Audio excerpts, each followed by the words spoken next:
Hello dear students, आप सब फिर से स्वागत करता हूँ एक और नई वीडियो में।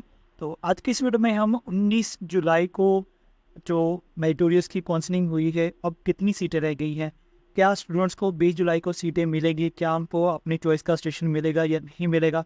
तो आपको सीटों के अकॉर्डिंग ही पता चल जाएगा कि आपका कितना चांस है सीट मिलने का। तो पूरी जानकारी आपको इस वीडियो में प्रोवाइड करूँगा। वीडियो अगर अच्छी लगेगी तो लाइक कर देना और वीडियो को शेयर भी कर देना, क्योंकि काफ़ी सारे जो स्टूडेंट्स हैं जिनको काउंसलिंग के बारे में पता ही नहीं चलता है और वो काउंसलिंग को अटेंड नहीं कर पाते हैं। तो कोशिश करिए कि आपके जितने भी कलीग्स हैं जिन्होंने टेस्ट दिया है उनके साथ जरूर शेयर कर दें।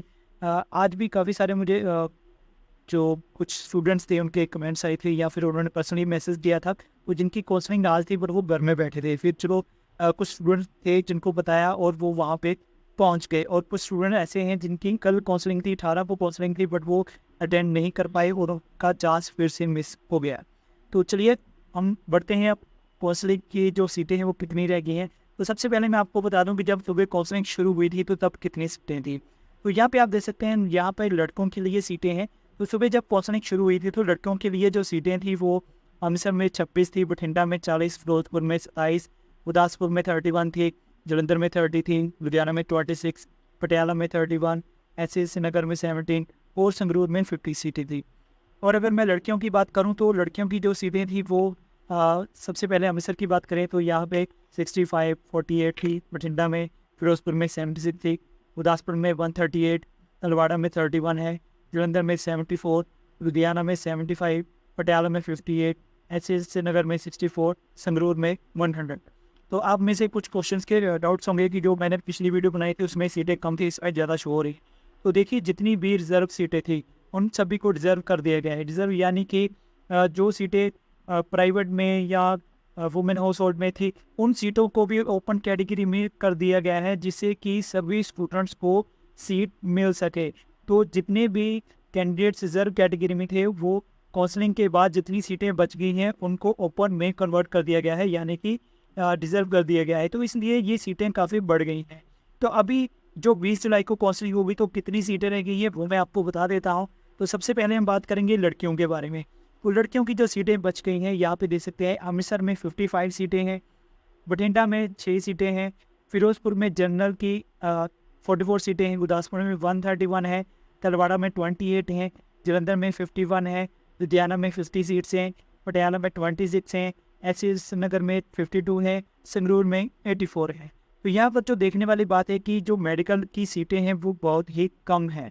तो अगर आप मेडिकल में सीटें लेना चाहते हैं तो यहाँ पे आप देख सकते हैं 8, 2, 10, 11, 12, 12 और 5, 17, सिर्फ 17 सीटें रह गई हैं। ठीक है, तो आप जो भी स्कूल से रिलेटेड हैं या जो स्कूल आपको नियर बाय पड़ेगा, तो जो तो पहले आएंगे स्टूडेंट वो 5 सीटें 17 सीटें ले लेंगे।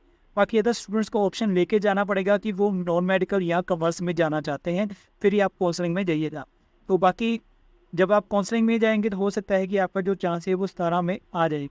ठीक है, क्योंकि कुछ स्टूडेंट ऐसे होते हैं जो मेडिकल में नहीं जाते हैं, या जो अमृतसर में है वो लुधियाना में नहीं जाएगा, या पटियाला में, ऐसे श्रीनगर में, इतनी दूर मोहाली में नहीं जाएगा, या जो बठिंडा में है वो गुरदासपुर में नहीं आएगा। तो इस तरह से कई बार कोई स्टूडेंट जो है वो नहीं जाते, तो इसलिए आपको हो सकता है मेडिकल में भी सीट मिल जाएगी। तो आपने चांस मिस नहीं करना है, जरूर जाना है।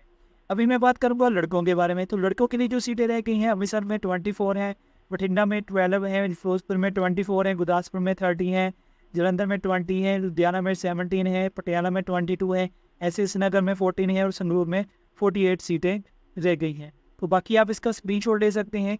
एक बार फिर से मैं दिखा देता हूँ आपको, ये लड़कों के लिए स्क्रीनशॉट ले लीजिए और ये लड़कियों के लिए इसका स्क्रीनशॉट ले लीजिए। ठीक है, बाकी आप यहाँ से देख सकते हैं मेडिकल की कितनी सीटें खाली हैं, नॉन मेडिकल की कितनी खाली हैं, कॉमर्स की कितनी सीटें वैकेंट हैं। तो जो भी स्टूडेंट्स रह गए हैं कोशिश करिए कि कल काउंसलिंग में जरूर जाइए और समय पर जाइए, जिससे कि आपका पहले नंबर आए और आप अपनी चॉइस का जो स्टेशन है वो चूज़ कर लें। तो फिर भी अगर किसी को कोई प्रॉब्लम आए तो मुझे पर्सनल इंस्टा पे मैसेज कर सकता है, किसी भी तरह की कोई प्रॉब्लम आ रही है या कल की काउंसलिंग के बारे में कोई डाउट है तो मुझे पर्सनल मैसेज कर सकते हैं। कई बार मैं यूट्यूब पे जो कमेंट्स आपके आते हैं वो नहीं रिप्लाई कर पाता हूँ, तो इसलिए आप मुझे किसी को ज़्यादा इमरजेंसी है या कोई ज़रूरत पड़ती है तो मुझे इंस्टा पे मैसेज कर सकते हैं, टेलीग्राम पर भी आप मैसेज कर सकते हैं। तो ये थी आज की जो सीटें थी उसके बारे में। अब से काउंसलिंग होगी या नहीं होगी वो कल की काउंसलिंग के बाद ही पता चलेगा। बाकी आपने क्या क्या सामान लेके जाना है, क्या क्या होगा, वो आप जब काउंसलिंग के बाद अपने चॉइस वाले स्कूल में जाएंगे तो वहाँ पर आपको सारी जो इन्फॉर्मेशन है वो दे दी जाएगी। तो कोशिश करिए जिनको भी सीट्स मिलती हैं अगले दिन या नेक्स्ट डे ज़रूर जाएँ। तो चलिए एक बार फिर से कल की काउंसलिंग में जो स्टूडेंट्स जाने वाले हैं, मेरी तरफ से आप सभी को बेस्ट ऑफ लक है। जब आपको सीट मिल जाएगी प्लीज़ वीडियो में कमेंट ज़रूर करके बताइएगा कि आपको सीट मिल गई है या